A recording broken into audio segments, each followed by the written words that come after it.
The 70s Movie Review. Death on the Nile.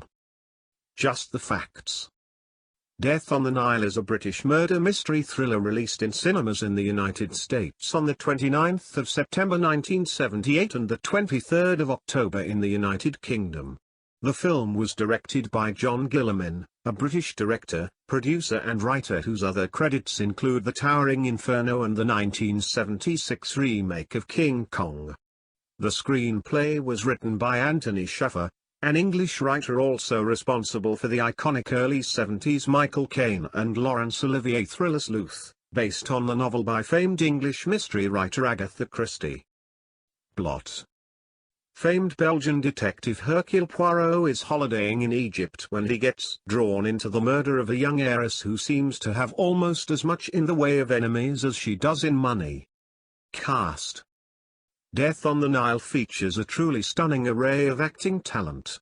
The film marks the debut performance of British character actor Peter Ustinov as Hercule Poirot, a role he would reprise on no less than 5 separate occasions over the course of the next decade.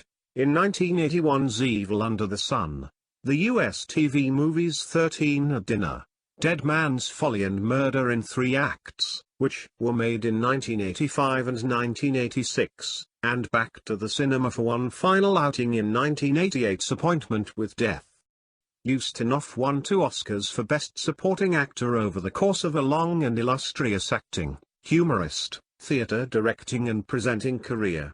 The film also stars David Niven as Colonel Race, Niven being another iconic British star from the 1930s onwards, appearing in a number of the Peter Sellers Pink Panther comedy movies, among many others.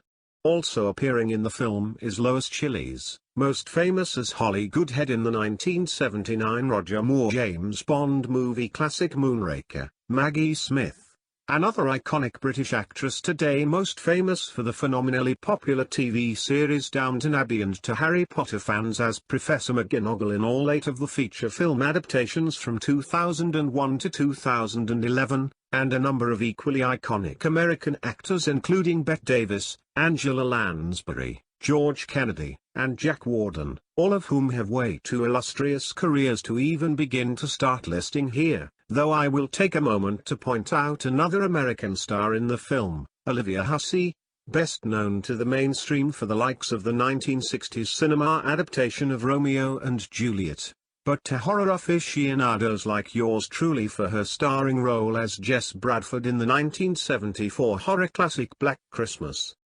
Holy fuck, what a cast! Trivia. The film was a follow-up to the successful 1974 Christie adaptation Murder on the Orient Express, but saw Ustinov take over from Albert Finney who had played Poirot in the previous film. Death on the Nile won the Oscar for Best Costume Design in 1979. The film was released on video in the 1980s and DVD in the 90s, with a sumptuous Blu-ray version released in the UK in 2014 prior to a re-release in 2017. Reaction. The film was popular with critics and audiences alike, although was not as financially successful as Murder on the Orient Express, and some critics argued that Ustinov was unsuited to the role of Poirot. What I think? Fuck the critics, is what I say. Peter Ustinov will always be my favorite Hercule Poirot, true to the books or otherwise. As William Shatner will always be Captain Kirk and Roger Moore will always be James Bond, so Pete will always be Poirot as far as I'm concerned. And Death on the Nile is a magnificent debut turn for him, and a truly classy piece of filmmaking to boot.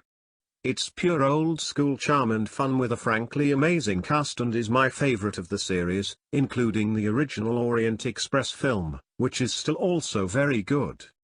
Death on the Nile is a great mystery, with plenty of charm and humor coming from Ustinov's twinkly performance but a certain helping of genuine menace in the story as well. I thoroughly enjoyed this, and while the millennial plebs will no doubt soon be marching off to watch Kenneth Branagh's uber slick and probably CGI-laden modern remake, I think I'll be sticking with Peter. I can see no justification for giving Death on the Nile anything less than a full-on A+.